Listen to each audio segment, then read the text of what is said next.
Gadis barbar pilihan Ustadz tampan. Bab 174. Maryam memutuskan untuk mengabdikan semua ilmu yang dia kuasai di pesantren ini.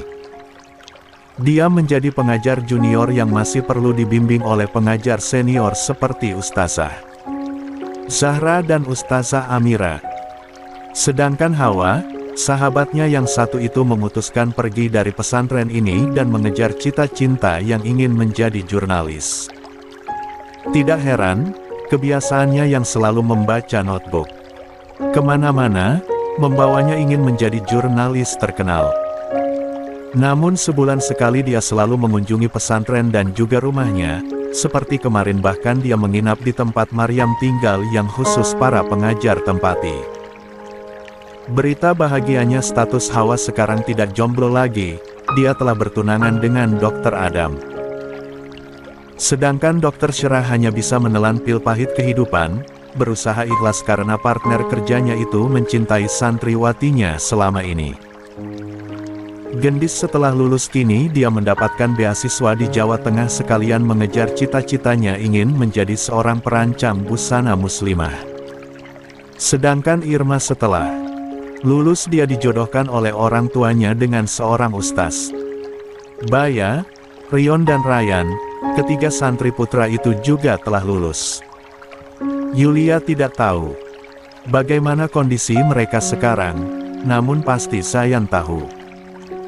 Zayan, teman baiknya itu juga lulus dengan bakatnya yang ternyata pintar sama seperti dirinya, karena itulah dia bisa cepat-cepat lulus. Kini dia menjadi CEO muda di perusahaan yang diwariskan ayahnya, Mahavir Group. Setiap 1 bulan selalu pasti Zayan selalu menyempatkan waktunya untuk berkunjung ke pesantren. Setidaknya sekarang orang-orang yang Yulia kenali telah hidup dengan bahagia. Dia juga hidup bahagia karena memiliki 2 buah hati dari suaminya yang kini telah tiada. Mbak ini beneran lokasinya jauh banget loh dari luar kota Jakarta. Iya Yulia, soalnya study tour kali ini berada di desa. Kamu harus banget ikut sama Mbak sekalian ajak Hasan dan Hussein juga buat liburan. Soalnya suami Mbak besok ada undangan ke Jawa Tengah jadi dia gak ikut, jadinya Kang Abdul yang mewakilkan. Mbak harus ikut. Soalnya Mbak kan gak pernah ke desa. Desa tuh adem banget, udaranya juga segar, gak kayak kota Jakarta. Seru anak laki-laki yang kini tinggi tubuhnya semakin bertambah. Omar masih nakal dan aktif seperti biasa. Lihatlah sekarang dia menjahili telinga Hussein dengan daun ilalang yang membuat bayi itu menangis. Omar jangan jahilin Hussein atuh. Dia kan gampang nangis. Yulia buru-buru menjauhkan bayinya yang sejak tadi anteng dengan dotnya ke pangkuannya. Omar menyengir tak berdosa. Lalu beralih menjahili Hasan yang sialnya bayi itu malah menggenggam ilalangnya dan membuangnya. Lihatlah bahkan menatapnya dengan sinis. Cek Hasan kamu mah gak bisa diajak main, gak seru ah. Ning Wardah dan Yulia saling pandang lalu tertawa kecil. Jangan jahili Hasan, dia tuh gak suka diajak main sama kamu Omar. Wardah menepuk-nepuk pantat Hasan yang kini posisinya tengkurap, merangkak menuju aminya. Mau ya Yulia ikut Mbak study tour? Sekalian refreshing nah. Apa kamu gak bosan di rumah terus? Yulia yang dulu tentu saja selalu bosan di rumah dan banyak main di luar, tapi kini dia telah berubah. Ya udah deh kalau Mbak yang maksa aku hanya bisa manut. Tapi aku bawa 2 bayi, nanti dibantu ya. Maaf ngerepotin nanti siapa suruh Mbak ajak aku. Siaplah. Ning Wardah memberikan jempol. Omar kini sudah sekolah SD, dan kebetulan sekolahnya itu mengadakan study tour ke desa agar para anak-anak mempunyai wawasan bagaimana hidup di desa dan seperti apa suasana di sana yang selalu penuh dengan hamparan sawah dengan udara yang sangat segar. Umi Husna telah meninggal dunia, sedangkan Abi Laksa tentu saja tidak mampu untuk ikut menjadi wali pendamping Omar. Gus Hilmi pun harus pergi ke Jawa karena undangannya penting dan tidak bisa dia tolak. Mau tak mau Ning Wardah yang menawarkan diri menjadi wali pendamping Omar, tentunya dia langsung mengajar adik iparnya agar tidak jenuh terus menerus di rumah ini. Besok siap-siap aja ya Yulia. Ingat pukul 8 pagi bus sekolah Omar akan datang untuk menjemput kita. Mbak akan chat gurunya untuk minta kursi khusus di belakang buat kamu. Dan si kembar tampan. Yulia mengangguk sebagai tanggapan karena kini dia tengah bermain dengan Hasan dan Hussein. Bara, ngapain kamu malam-malam datang ke rumahku? Pria berkemeja hitam dengan celana senada itu tersenyum tipis sambil memegang plastik yang berisikan makanan kesukaan Yulia. Aku beli martabak sama jajanan pedagang. Kaki 5 lainnya, cantik. Perempuan yang memakai cadar hitam itu meringis. Kamu ini selalu saja sesuka hati, tapi makasih banyak Bar. Kenapa juga datangnya harus malam-malam kayak gini? Maaf tapi kamu harus pergi sekarang Bar, takut timbul fitnah. Bara masih tersenyum tipis membuat ketampanan pria blasteran Asia meningkat. Aku cuman mampir sebentar aja, sekalian mau lihat si kembar. Mereka ada.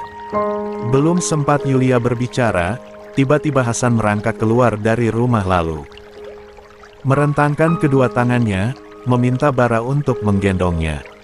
Hasan kangen sama Om ya. Hasan yang jarang tertawa kini tertawa saat Bara mengangkat tubuhnya tinggi-tinggi ke atas. Angen Om. Hasan udah semakin lancar ya bicaranya. Om jadi gemes pengen cubit pipi cubi kamu.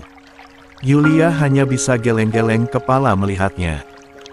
Dia sudah terbiasa melihat putra pertamanya begitu dekat dengan Bara, begitu juga dengan anak keduanya juga namun. Sekarang dia telah tidur nyenyak setelah tadi waktu maghrib menangis. Bara, kamu gak capek apa bolak-balik dari New York ke Indonesia? Kuliahmu masih bertahan kan? Masih cantik, selama ada uang tentu aja aku gak capek. Lagi pula aku datang ke Indonesia juga memiliki tujuan, yaitu ketemu si kembar dan juga kamu. Kamu masih belum juga nemu calon istri yang srek gitu di hati. Usiamu udah 23 tahun loh, beda setahun denganku. Dan jawaban dari Bara membuat Yulia menyesal, rasanya sudah bertanya. Hatiku masih dipenuhi oleh namamu cantik. Kamu sih semakin hari semakin buat aku kagum padamu dan aku pun jadinya gak bisa move on. Cek, padahal ada loh wanita di luar sana yang pastinya kamu sukai, tapi kamu hanya terus mengharapkan sosok aku yang mustahil kamu miliki. Ingat Tuhan kita berbeda. Kamu tetap setia dengan agamamu dan aku pun begitu. Kalau aku pindah agama kamu mau menikah denganku? Yulia menatap Bara sekilas yang kini tengah memberikan makanan bayi entah dia dapatkan dari mana pada putra keduanya. Kamu baik dan juga tulus, Bara. Tapi statusku masih istri dari Mas Ikram sampai kapanpun. Aku tidak mau memiliki suami kedua walaupun suamiku telah tiada. Bara menghela nafas berat, aku sudah belajar tentang Islam dibantu sama kakak ipar laki-lakimu. Dan hatiku ada sedikit ketertarikan mengenal Islam. Doakan semoga keinginanku menjadi besar mengenal Islam. Aku doakan yang terbaik untuk kamu Bara. Tapi ingat ketika kamu merenang mau pindah agama nanti, jangan jadikan alasan kamu ingin memilikiku. Kamu harus ada niat dari hatimu. Aku juga tahu cantik, tidak perlu kamu masih tahu. Sepertinya Hasan sudah mulai mengantuk. Sebaiknya kamu pergi sekarang Bara. Makasih banyak sekali lagi untuk makanannya, aku benar-benar berterima kasih padamu, sungguh kamu teman terbaikku. Bara mengangguk, memberikan Hasan untuk Yulia gendong. Om nanti akan datang ke sini lagi Hasan. Kamu malam ini tidur yang nyenyak, oke? Jangan ganggu Emi kamu.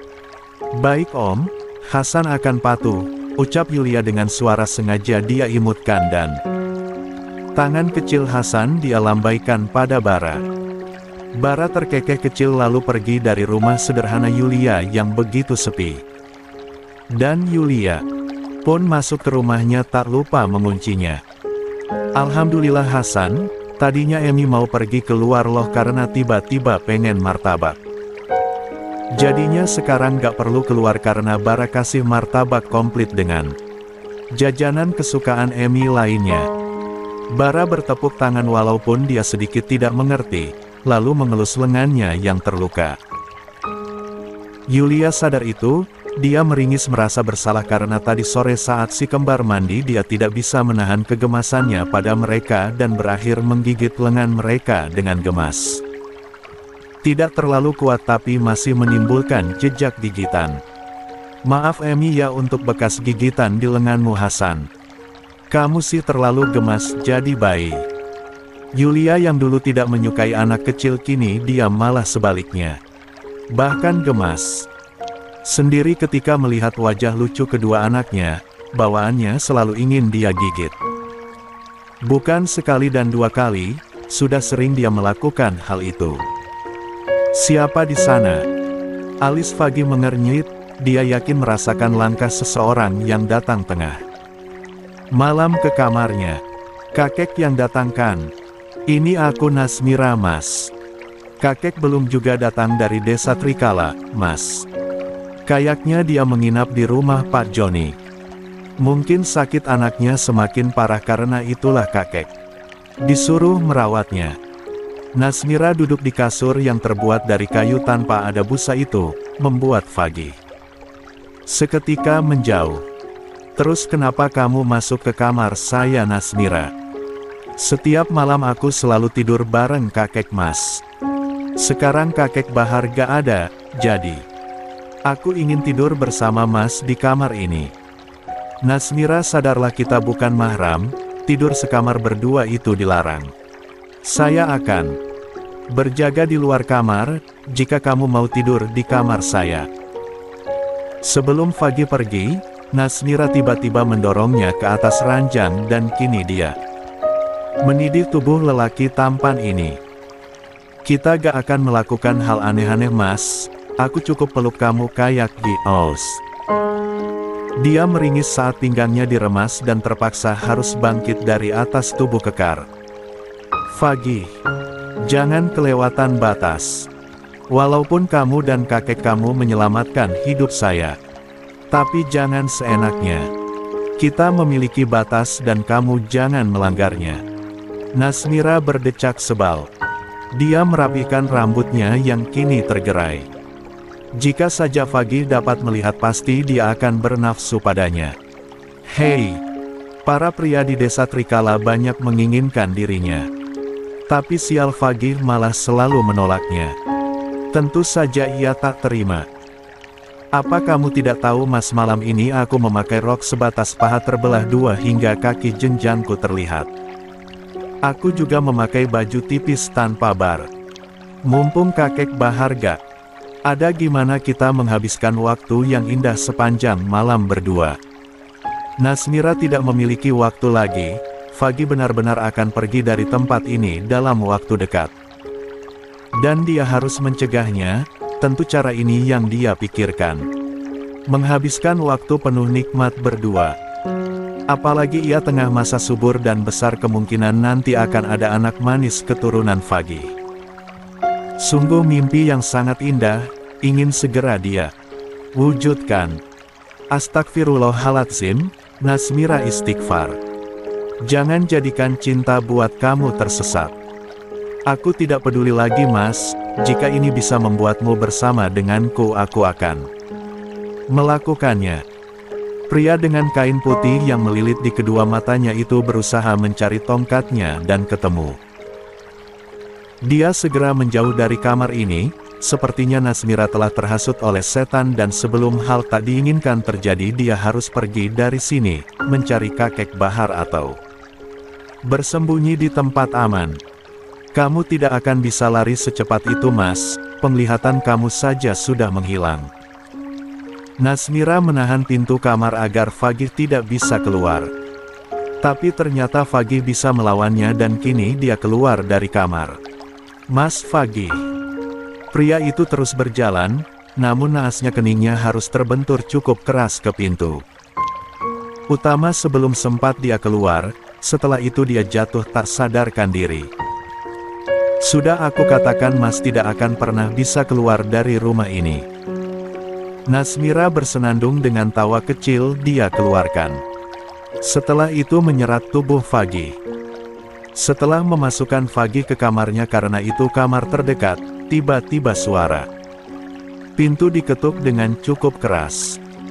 Cek siapa yang ganggu malam-malam kayak gini? Gak mungkin kakek kan?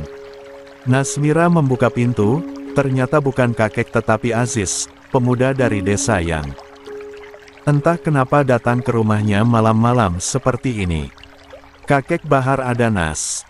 Gak ada, ketusnya. Aziz tersenyum lebar lalu menatap dari atas sampai bawah pakaian terbuka yang pertama kalinya Nasmira kenakan di tubuh seksinya.